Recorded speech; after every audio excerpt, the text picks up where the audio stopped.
बस बस बहुत हो गया, ज्यादा मत रो। तुम्हें और तुम्हारे माता पिता को उनके किए हुए कुकर्मों का फल मिल गया है। कृपया करके मुझे और मेरे माता पिता को क्षमा कर दीजिए साधु महाराज। कृपया करके हमें क्षमा कर दीजिए।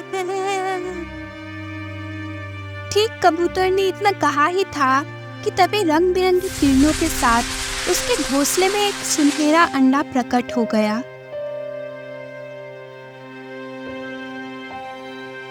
तुम्हें इस जादुई अंडे की हिफाजत करनी है। ये कोई साधारण अंडा नहीं है, बल्कि ये जादुई अंडा धरती में छिपे खजाने का पता बता सकता है और किसी भी रहस्यमय बीमारी को ठीक कर सकता है। कुछ समय बाद एक बूढ़ा आदमी यहाँ आएगा जो रो रहा होगा। तुम इस अंडे को उस बूढ़े को दे देना। इतना बोलकर साधु उस कबूतर के कान में कुछ बताने लगा और अचानक वहां से गायब हो गया।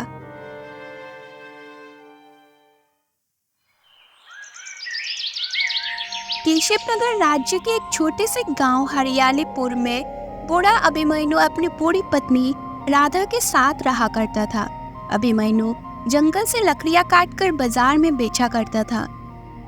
एक दिन अभिमन्यु कुल्हाड़ी लेकर अपने घर से बाहर निकलने ही वाला था कि तभी वो जोर जोर से खांसने लगा। अभिमन्यु को खांसते हुए देख अभिमन्यु की पत्नी राधा उससे बोली, आपके क्या हुआ? अरे पता नहीं राधा, कुछ दिनों से ये खांसी मुझे बहुत परेशान कर रही है। अगर आपने अपनी बीमारी का इलाज नहीं कराया तो ये और बढ़ जाएगी। भगवान न करे अगर आप ज्यादा बीमार पड़ गए तो फिर क्या होगा? अपनी पत्नी की बात सुनकर अभिमन्यु गहरी सोच में डूबता हुआ बोला, शायद तुम ठीक कह रही हो राधा। अब मुझे लकड़ियां काटने में भी समस्या होने लगी है और मैं जल्दी थक भी जाता हूं। लेकिन तुम चिंता मत करो, मैंने सुना है कि केशव नगर के महाराज बहुत दयालु हैं। मैं आज ही उनसे मदद मांगने के लिए जाऊंगा। हाँ जी, जैसा आपको सही लगे।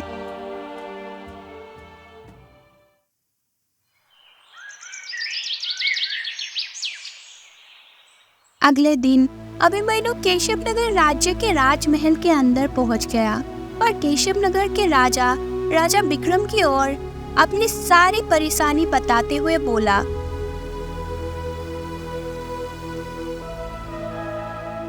मेरी मदद कीजिए महाराज।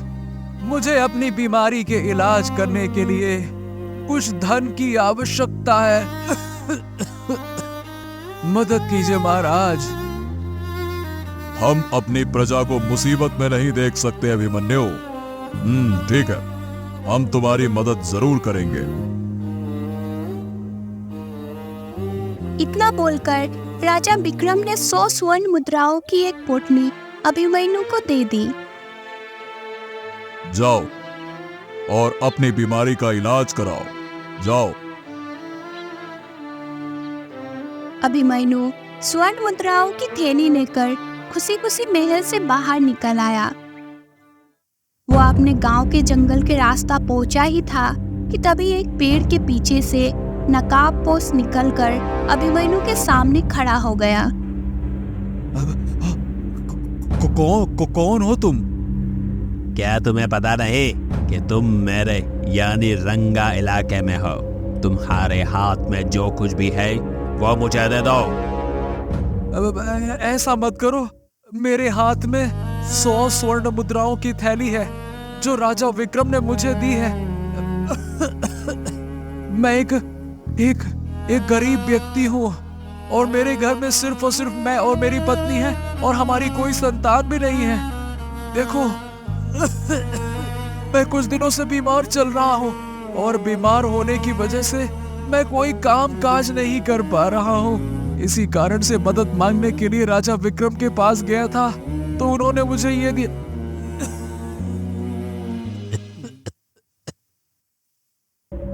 अभिमन्यु की बात सुनकर नकाबपोश हाथ में तलवार पकड़े धीरे धीरे कदमों से अभिमन्यु के पास आकर खड़ा हो गया और उसे गौर से देखता हुआ बोला, देखो, तुम जिस गांव में रहते हो मैं भी उसी गांव का वासी हूँ। फर्क बस इतना है कि मैं छिपकर चलते फिरते मुसाफिरों को लूट लिया करता हूँ। तुम कहना क्या चाहते हो? मैं तुम्हें एक शर्त पर नहीं लूटूंगा, अगर तुम मुझे ये बता दो कि तुम और तुम्हारी पत्नी राधा कौन है और तुम दोनों कहां से आए हो। ये सुनकर अभिमन्यु बुरी तरह से चौंक पड़ा। अब तुम क्या बकवास क्या कर रहे हो? मैं और मेरी पत्नी राधा हरियालीपुर गांव के ही रहने वाले हैं। झूठ बोल रहे हो तुम। सच तो यह है कि कुछ साल पहले तक हरियालीपुर गांव के लोग तुम दोनों बूढ़े पत्नी पत्नी को जानते भी नहीं थे, मगर अचानक से तुम दोनों वहां आकर रहने लगे। गांव वालों ने तुमसे बहुत पूछा, लेकिन तुमने कभी नहीं बताया कि आखिर तुम दोनों कहां से आए हो। वो तो भला हो गांव के मुखिया का, जिसने तुम्हें अपनी जमीन दान में दे दी। उसी जमीन पर बनी हुई झोपड़ी में तुम दोनों रह रहे हो। देखो, तुम क्या कह रहे हो? मुझे कुछ भी समझ नहीं आ रहा है। अभिमन्यु की बात सुनकर नकाबपोश क्रोधित होते हुए बोला, अच्छा, अब तुझे समझ नहीं आ रहा तो देख, अब मैं तुझे जरूर लूटूंगा। इतना बोलकर नकाबपोश ने स्वर्ण मुद्राओं की थैली अभिमन्यु से छीन ली और वहां से फरार हो गया। अभिमन्यु उदास होकर अपने घर लौट आया और अपनी पत्नी को सारी घटना बताते हुए बोला, अरे मैं क्या बताऊं राधा, उस डाकू की विचित्र बातें मुझे कुछ भी समझ नहीं आई। आखिर वो कहना क्या चाहता था? उसकी बात छोड़िए कि वो क्या कहना चाहता था। आप ये सोचिए कि उसने आपको लूट लिया, अब हम क्या करेंगे?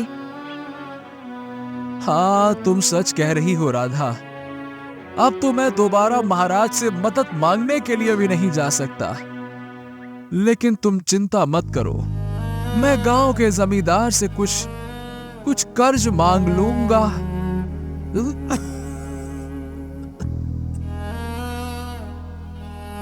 अभिमन्यु सीधा जमींदार के घर पर पहुंच गया।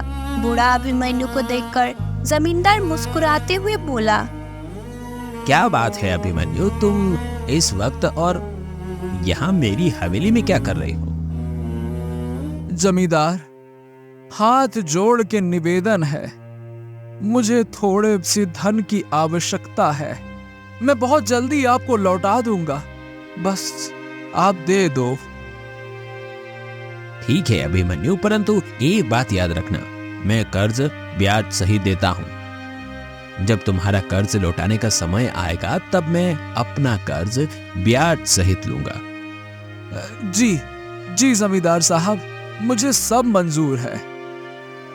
पूरी बात तो सुन लो अभिमन्यु, अगर तुम मेरा कर्ज ब्याज सहित नहीं लौटा पाए तो मैं तुम्हारी झोपड़ी में कब्जा कर लूंगा और तुम दोनों पति पत्नी को धक्के देकर बाहर निकाल दूंगा।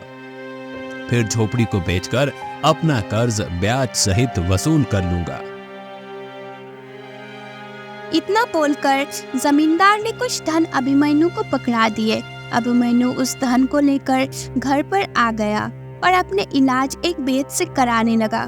कुछ समय बाद अभिमन्यु बिल्कुल स्वस्थ हो गया।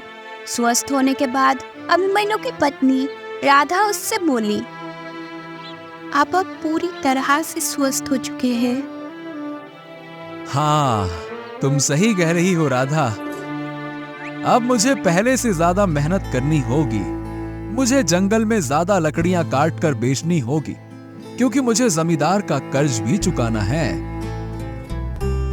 अभिमन्यु ने इतना कहा ही था कि तभी अचानक जमींदार एक व्यक्ति के साथ वहां पर आ पहुंचा और अभिमन्यु से बोला, मैं तुम्हें केवल 2 दिन का समय देता हूं। अभिमन्यु, मुझे मेरा धन ब्याज सहित वापस चाहिए। लेकिन जमींदार साहब, ये कैसी बात कर रहे हैं आप? आपने देखा तो है मैं कितना बीमार था, और मैं अभी अभी तो स्वस्थ हुआ हूं। मुझे कुछ समय और चाहिए।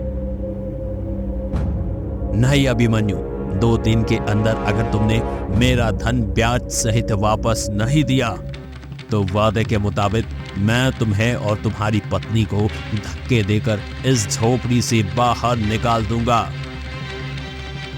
और वैसे भी ये झोपड़ी भी तुम्हारी नहीं है, तो तुम्हें कोई अफसोस होना भी नहीं चाहिए।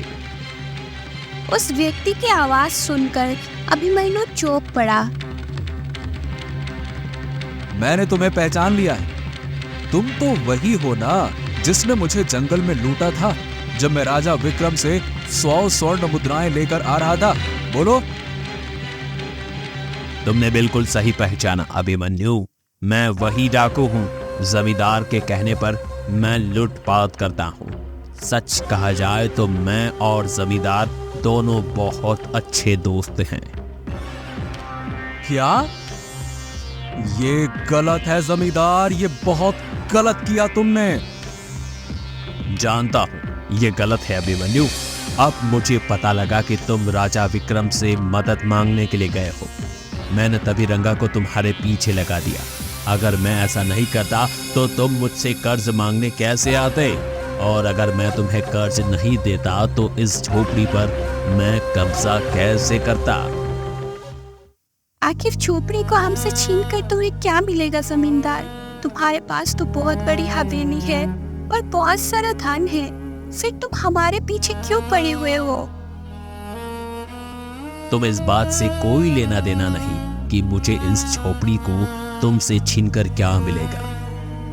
मुझे क्या मिलेगा ये मैं अच्छी तरह से जानता हूँ। मेरे शब्दों को ध्यान से सुनो। मैं तुम्हें केवल 2 दिन का समय देता हूँ। इतना बोलकर जमींदार उस व्यक्ति के साथ वहां से चला गया। जमींदार के जाते ही राधा फूट फूट कर रोने लगी। पता नहीं भगवान ने हमारी तकदीर में इतनी मुसीबत क्यों लिखी है। आखिर कब तक हम ऐसे जिंदगी बिताएंगे? मुझसे अब ये जिंदगी जिया नहीं जाता। आखिर कौन सा पाप हमने किया था जो आज ये सब देखना पड़ रहा है? धीरज रखो राधा, धीरज रखो। ऊपर वाला है हमारे साथ, एक दिन सब ठीक कर देगा। हाँ, आप सही बोल रहे हैं। धीरज रखने के अलावा और हम कर भी क्या सकते हैं?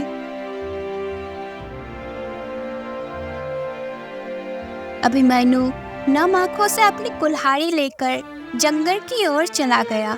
अभिमन्यु जंगल में चलते चलते जब थक गया तो एक पेड़ के नीचे बैठकर वो फूट फूट कर रोने लगा।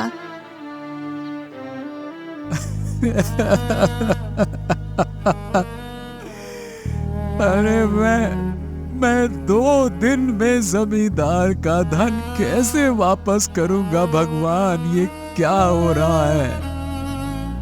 अगर मैंने उसे धन नहीं दिया तो वो मुझसे रहने का ठिकाना भी छीन लेगा। फिर अब कहाँ जाएंगे, कहाँ जाएंगे, कहाँ जाएंगे? तभी अचानक अभिमन्यु के सामने एक कबूतर आकर बैठ गया और अभिमन्यु को गौर से देखने लगा। अभिमन्यु उस कबूतर को देखकर रोते हुए बोला, अब मुझे ऐसे क्या देख रहे हो? मुझसे अच्छे तो तुम हो। अरे कितने अच्छे लग रहे हो। आजाद पंछी की तरह इस जंगल में उड़ तो सकते हो। तुम्हें रहने की भी चिंता नहीं है। तुम तो जिस पेड़ पर बैठो वही तुम्हारा ठिकाना है। क्या बताऊं मैं कहाँ फंस गया। ऐसा नहीं है, हम कबूतर भी अपना घोंसला बनाते हैं। कबूतर के मुंह से इंसानी आवाज सुनकर अभिमन्यु बुरी तरह से डर गया। मुझे देखकर डरो मत। जब मैंने तुम्हें रोते हुए देखा तो मैं यहाँ पर आ गया। क्या? मैं मतलब तुम तो कबूतर हो, तुम इंसानी आवाज में कैसे बात कर सकते हो? इसका रहस्य तुम्हें कुछ समय बाद पता लग जाएगा। मेरी बात ध्यान से सुनो। मेरे घोंसले के ऊपर एक अंडा रखा हुआ है। वो एक जादुई अंडा है और मैं वो अंडा तुम्हें देना चाहता हूँ। उस अंडे की खासियत ये है कि वो जमीन में गड़ा हुआ धन बताता है। इस अंडे की मदद से तुम्हें उस गड़े हुए धन को निकालने के लिए मेहनत नहीं करनी पड़ेगी। तुम्हें केवल अंडे को गड़े हुए धन के स्थान पर रखना होगा और धन स्वयं वहां से निकल आएगा। मगर एक बात याद रखना, तुम्हें इस अंडे की अपनी जान से भी ज्यादा हिफाजत करनी होगी। चाहे कोई भी कितनी भी मिन्नतें करके तुमसे ये अंडा क्यों ना मांगे, तुम उसे ये अंडा नहीं दोगे। अगर तुमने ऐसा किया तो तुम और तुम्हारी पत्नी उसी समय मर जाओगे। समझे? मर जाओगे, ध्यान रखना। इतना बोलकर कबूतर उड़ते हुए अपने घोंसले पर बैठ गया। अभिमन्यु ने देखा कि उसके घोंसले में एक अंडा रखा हुआ था जो सुनहरी किरणों से चमक रहा था। अभिमन्यु उस अंडे को लेकर अपने घर आ गया और सारी घटना अपनी पत्नी को बताते हुए बोला, देखो राधा, अब हमें और परेशान होने की जरूरत नहीं है। लगता है भगवान ने हमारी मदद की है। अब हमें रात का इंतजार करना चाहिए। देखते हैं कि अंडा हमें क्या बताता है।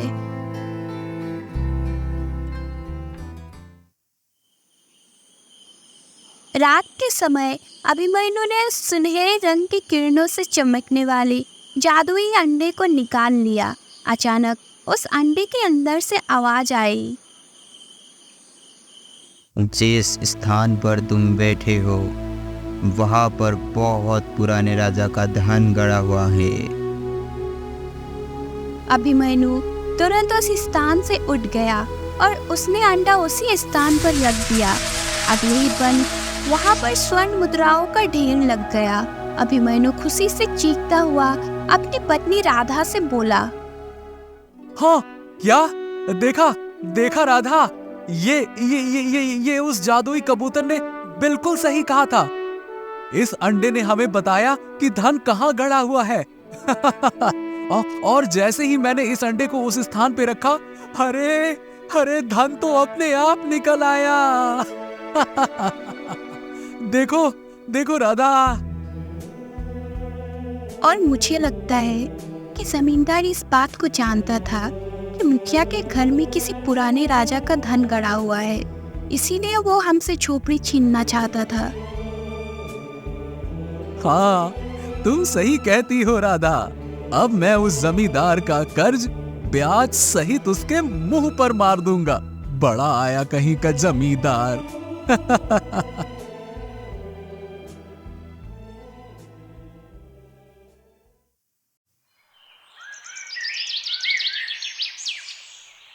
अगले दिन अभिमन्यु जमींदार की हवेली पर चला गया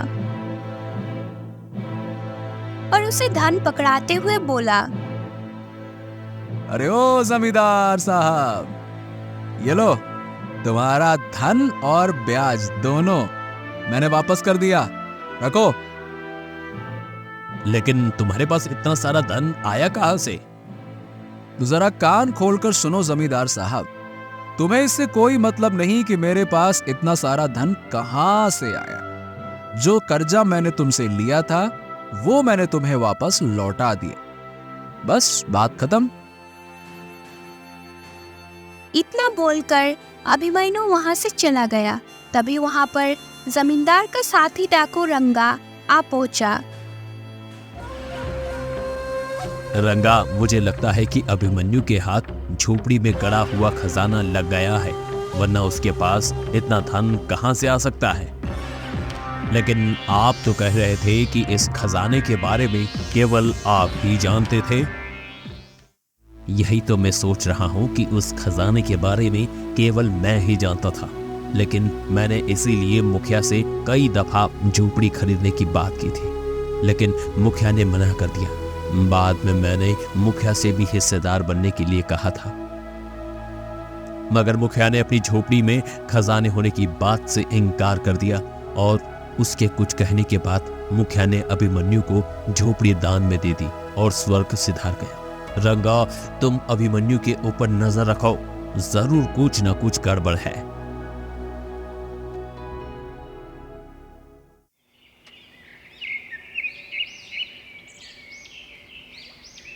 उस दिन से रंगा अभिमन्यु पर नजर रखने लगा। अभिमन्यु कुछ दिनों में अपने गांव का सबसे धनवान व्यक्ति बन गया। वो गांव के सभी गरीब व्यक्तियों की हाथ खोलकर मदद करने लगा। एक दिन रंगा ने अभिमन्यु के हाथ में रात के समय वो चमकदार सुनहरा अंडा देख लिया।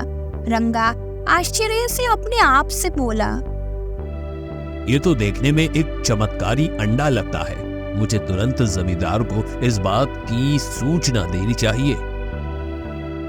रंगा तुरंत जमींदार के पास जाकर उसे सारी घटना बताने लगा। वो जरूर कोई जादुई अंडा होगा और उसने शायद उस जादुई अंडे के सहारे झोपड़ी में गड़ा हुआ धन निकाला है।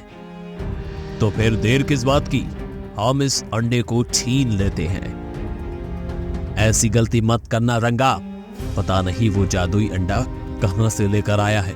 देखो, हमारे हाथों से झोपड़ी में गड़ा हुआ धन तो निकल गया, लेकिन मैं अभिमन्यु को भी सुखी नहीं रहने दूंगा।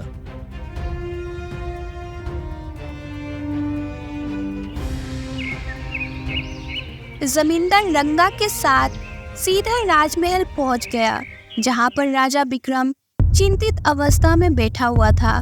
जमींदार राजा विक्रम की ओर देखकर बोला, महाराज, हमारे गांव में अभिमन्यु नाम का एक गरीब आदमी रहता है। उसके पास एक अद्भुत चमत्कारी अंडा है। वो रात के समय सोने की तरह सुनहरे रंगों में चमकता है। मुझे लगता है कि वो अंडा राजमहल की शोभा बढ़ाए, तो शायद अच्छा होगा। ये सुनकर राजा विक्रम बुरी तरह से चौंक पड़ा। ठीक है, तुम दोनों यहीं रुको, मैं अभी आता हूँ। राजा विक्रम तुरंत महल के एक कक्ष की ओर बढ़ गया, जहां उसकी पुत्री राजकुमारी सुलेखा बेहोश पड़ी हुई थी और एक साधु उसे देख रहे थे। राजा विक्रम साधु के पास जाकर बोला, साधु महाराज, क्या मेरी पुत्री ठीक हुई? महाराज, मैं आपको पहले ही बता चुका हूं कि आपकी पुत्री को एक रहस्यमय बीमारी है, जिसे कोई वैद्य ठीक नहीं कर सकता। मैंने अपनी चमत्कारी शक्तियों से जब इसकी बीमारी का पता लगाने का प्रयास किया तो असफल रहा, परंतु इसका इलाज ढूंढने में जरूर सफल रहा हूं। साधु की बात सुनकर राजा विक्रम तुरंत फिर से दरबार में आ पहुंचा और जमींदार और रंगा की ओर देखकर बोला, क्या तुम्हें विश्वास है कि अभिमन्यु के पास जो जादुई अंडा है वो सुनहरे रंग की किरणों से चमकता है? महाराज, मैं सच कह रहा हूं। मुझे पूरा विश्वास है कि वो अंडा सुनहरे रंग की किरणों से चमकता है, जिसे मैंने इसे अपनी आंखों से देखा था। राजा विक्रम अपने सैनिकों की ओर देखकर बोला, सैनिकों, जाओ और जाकर अभिमन्यु और उसकी पत्नी को यहां पर लेकर आओ।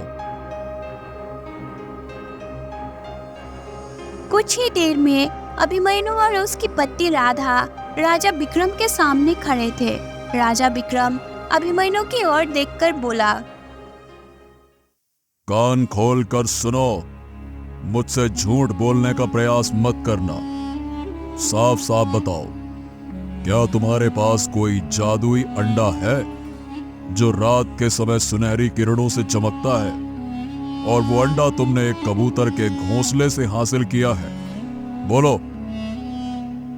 महाराज, हाँ महाराज, ये सच है कि मेरे पास इस तरह का जादुई अंडा है, और मैं जानता हूं कि उस जादुई अंडे के बारे में जमींदार और उसके साथी रंगा ने आपको बताया होगा, क्योंकि कुछ दिन पहले मुझे किसी ने बताया था कि रंगा मुझ पर नजर रखे हुए है।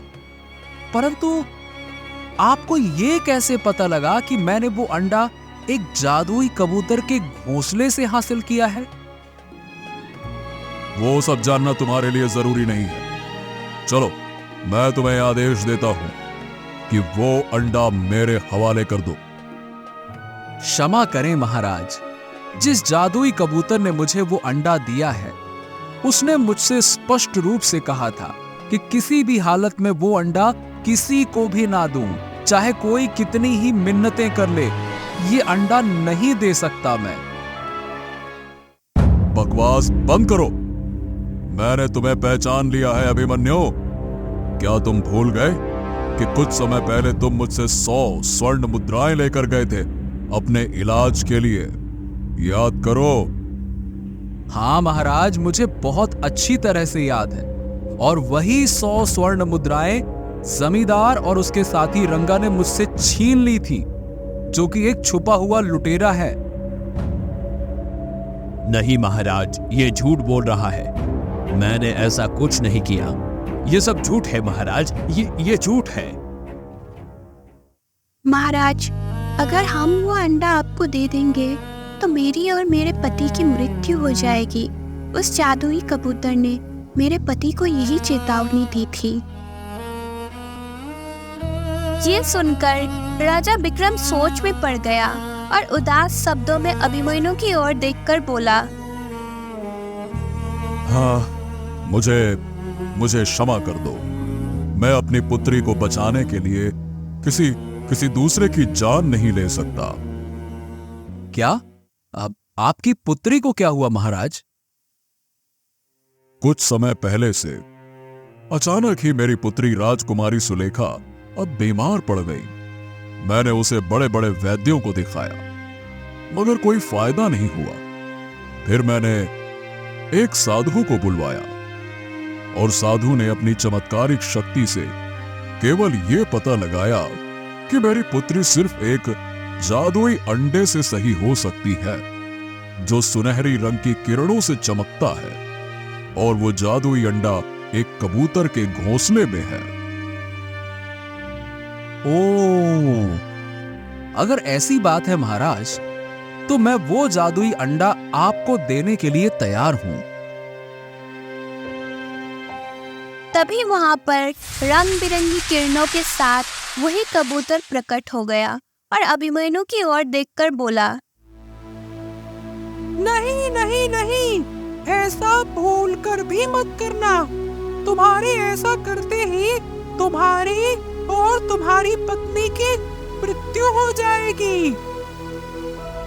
अगर हमारी मृत्यु किसी और के जीवन का कारण बन सकती है, तो हमारे लिए इससे बड़ा सौभाग्य और क्या हो सकता है।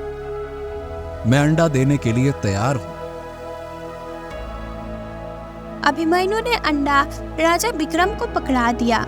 अचानक वो कबूतर रंग बिरंगी किरणों के साथ एक सुंदर राजकुमार में परिवर्तित हो गया। ये देखकर राजा विक्रम आश्चर्यचकित होकर बोला,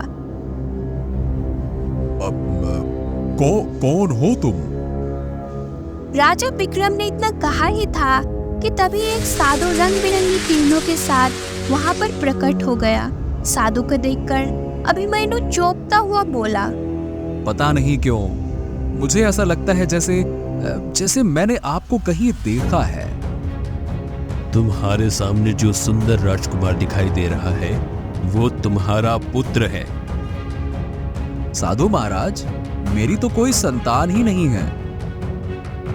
नहीं, तुम कोई गरीब नहीं हो, बल्कि नदियापुर राज्य के राजा अभिमन्यु हो। कुछ वर्षों पहले तुम बहुत ही घमंडी थे और तुम्हारी पत्नी भी, यहाँ तक कि तुम्हारा पुत्र राजकुमार अशोक भी एक बहुत ही घमंडी राजकुमार था, जो कि इस समय तुम्हारे सामने खड़ा है। तुम्हारे अत्याचार से प्रजा तुमसे बहुत दुखी थी। जब मैंने तुम्हें अत्याचार करने के लिए मना किया तो तुमने साफ इनकार कर दिया। क्रोधवश आकर मैंने तुम्हें श्राप दे दिया और तुम दोनों एक बूढ़े और बूढ़ी में परिवर्तित हो गए और अपनी याददाश्त भूलकर हरियालीपुर गांव में बस गए। मैंने तुम्हारे पुत्र राजकुमार को भी एक कबूतर में परिवर्तित कर दिया। राजकुमार मेरे सामने बहुत रोया। मुझे राजकुमार पर तरस आ गया। मैंने राजकुमार को एक जादुई अंडा दिया और उसके कान में कहा कि कुछ समय बाद एक बूढ़ा तुम्हें मिलेगा, तुम इस अंडे को उसको दे देना। वो बूढ़ा तुम्हारा पिता होगा। और ऐसा ही हुआ। अगर तुम राजा विक्रम को अंडा देने से मना कर देते तो तुम जीवन भर श्रापित रहते और तुम्हारा पुत्र कबूतर के रूप में ही रहता। मगर तुमने और तुम्हारी पत्नी ने अपनी जान की परवाह किए बगैर वो अंडा राजा विक्रम को दे दिया, जिसकी वजह से उनकी पुत्री की जान बच सकती है। अचानक अभिमन्यु और अभिमन्यु की बूढ़ी पत्नी राधा सुंदर राजा और रानी में परिवर्तित हो गए और साधु वहां से गायब हो गया। राजकुमार अशोक अपने राज्य चला गया और राजा विक्रम ने जमींदार और रंगा को हमेशा के लिए कारागार में डाल दिया और उस जादुई अंडे की मदद से उसकी पुत्री स्वस्थ हो गई।